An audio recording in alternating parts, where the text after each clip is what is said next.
Well, I'm super happy you're here, Tracy. I'm super happy to be here. Great. It's a surprise to be asked to come and chat, but I'm happy to do it. Yeah, well, you gave such a great talk here, and you talked. One of the things you talked about was the movement from workplace and workplace functions away from the finance part of the business into HR.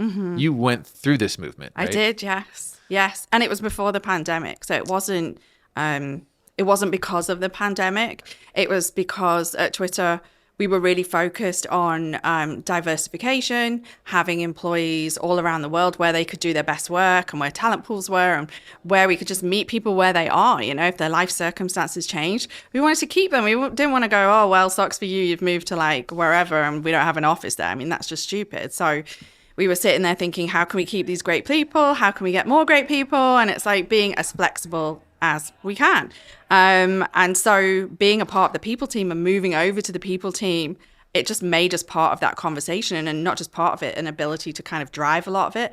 That said, I will say, in case my CFO ever hears this, we are still great buddies with our finance folks. So I sort of see myself as having like one foot in the finance team because we still want all of that credibility with them. We want them to understand the journey. We're like great partners with our FP&A folks. And we spend a lot of money at the end of the day, so we want them to trust us. Right. So we're like half in there and then half in the more touchy-feely employee experience, HR side of things. But so I love it. You found a home. Yes. There are people. Plus, also, for my folks in my team and me, quite frankly, who probably have one of the biggest budgets at Twitter, and I'm terrible at math. So, going from somewhere where they're all talking about like accounting rules and, all of that stuff to let's talk about if someone's happy and, what the Pulse survey says. I think, on a serious note, our workplace operations folks on the ground can really identify with that a lot more because that's what they're seeing day to day. They're going into the offices. They have one foot in the experience in the office and then one foot in being part of a global team. And so, they're able to identify a lot more with the employee experience piece because that's what they're a part of. So they really enjoy being a part of the HR people team function. So do I. It's great. That makes sense. Well, I love that transition that's happened too because, we are focusing on the human more as an industry, right? All the functions that support workplace, right? Whether it's furniture design or whatever, we're all becoming more human-centered. Exactly. We always should have been, though. We always should have been. We should have been. We spent a lot of time boring people to death with like, oh, let's talk about CapEx and square footage and leases. And I mean, that sends me to sleep. So, and that's what I do. And so speaking to folks, going all around the world and talking to people in London to Dubai to Singapore, what I really always wanted to do and what I encourage my folks to do is like sit down with them and like understand how they use the space. What's the job that they do? What are the things they hate about it? What do they love about it? Who are the sorts of people they bring in? What's the culture like? How is it different from the offices that we sit in ourselves? And then really leverage our local workplace ops teams to be those experts and to like get those really good little nuggets of information around the teams there. When we did projects, when we built out spaces, some people would be like super prescriptive. Some of the site leads would be like very definite around like how they wanted the offices to look, and I go to, I don't know, Soho House in London and I want it to look like that and that's what I want. And then we had one site lead who was like, I don't care, you guys know what you're doing, I just want music in the space, which is like, that's great because then we get to go around and talk to folks and say like, where'd you go out after work? What sort of clients are you bringing in? What are you doing day to day here? Like, what sort of events do you have in the space? So, and that helps us shape offices that feel like Twitter, but also feel very local and very kind of like their home, in a sense. It's like they bring in their families, they bring in their friends, they feel connected to the brand, but it's like a Singapore version of Twitter or a Tokyo version of Twitter, not just like a cookie cutter that we decided in San Francisco and then we said, build that, I like that. I love that there's this research component to this. Like you almost have to have an inner researcher. Yes, you have to love data, but then you have to go and do the work, right? Yeah, do but the research. The thing is, it saves you a lot of work later on. I've seen people build spaces and then, for whatever reason, maybe the local folks don't like it. They think it's a cheesy version of what, a US person thinks a London office should look like. So it has like red phone boxes and freaking black taxis and things. And all the employees there are like, oh, this is like really cheesy. and not exactly what they want. So then you end up having to go do the work again. Your local workplace person isn't proud of it. Or you do something where, you know, when I first came into leading the team, and when I first started at Twitter, actually, I wasn't leading the team.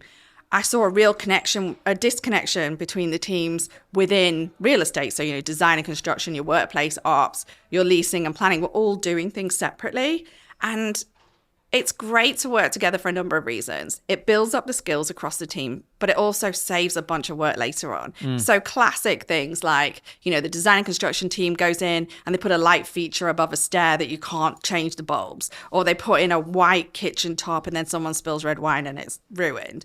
If you work super close with the workplace ops team, they get loads of enjoyment of working on the project, but then they also get to tell you, oh, you know, the local site lead hates this thing, or like, this is how we use that space, or there's this really different local nuance that means we have to provide, you know, a kind of reflection room, or if you're in Dublin, there's like special workers councils rooms, these types of things. So using your local person's knowledge and having them being a part of the whole process is just, for me, like a no-brainer. Yeah. Yeah, I love that. You almost have to, like, if you can't live in it, you have to find someone that is. You came from a panel that was titled, So Really, Why Do We Need the Workplace? Because I think people still want to come together in real life. I think the pandemic's shown us that we can work from home, and that there are certain tasks that really lend themselves to working from home. But I was listening to a space, one of our spaces on Twitter, so I say. And actually, I should say it's @_Hawko if anybody wants to follow me on Twitter. And you can follow my real estate team, which is @TwitterREW. So sorry, I just have to put that plug in. Please do. But the spaces are really important because people still want a place to come to. Also, when you think about the current climate we're in, we're trying to save money, right? And so when people are having an event or they're bringing teams together and doing offsites, do your offsite on-site and use that as research to understand how people are going to use the space and how can we evolve that space for new needs. But we're human beings, and most human beings like to come together. Even our work from home folks, because we don't say remote because remote kind of makes it sound like you live out on Mars and you're not part of what's going on in the central thing, you know. Yeah. So it's even the remote folks want to come in and catch up and see folks on a less regular basis, but they still want to get together. I think when you come into a Twitter office, you feel like you're part of the brand as well. It's kind of like that reconnection with what is Twitter, and you're seeing all the branding and you're feeling a part of it. And it's kind of a basis to everything we do, but we know that we don't need to go there as often. But if we need to, it can support a whole different and a whole bunch of things that we can't do at home. So for me, it's not about dragging folks back in. It's like, how can we educate folks around what can our offices do and how can it make their collaboration better, and just the different tools. I think sometimes when we open spaces, when we built brand new spaces, we sometimes forgot to educate people. We built certain functions. We built libraries, we built coffee bars, we built reflection spaces, we built little drop down spaces, all sorts of things. But then we forgot to just walk people around the space and say, hey, this would be great for that, or that lends itself to that sort of activity. And I think there's that new orientation we need to do. We've had a bunch of people join during the pandemic. So it always happens at the right time. Yeah. We've had a bunch of people join during the pandemic, so we've just been doing tours of our offices as well. So, well, I love the tool notion, because it's like, and the education part of it, because it's like if you hand a dentist like a brand new tool and you don't explain how to use it, they'll never use it, right? Yeah. They're gonna stay with their old tools. Exactly, or they might just use it for one thing.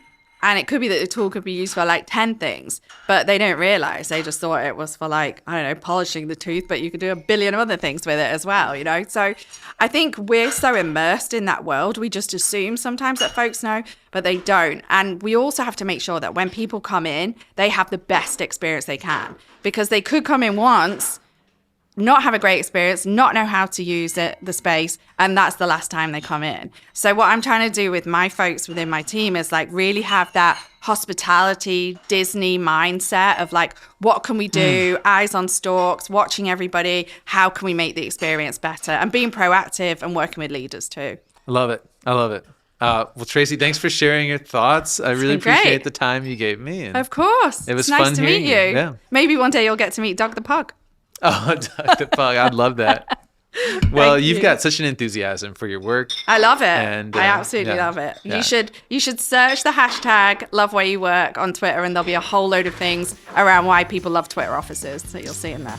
Awesome. All right. Thank you. Thanks, Tracy.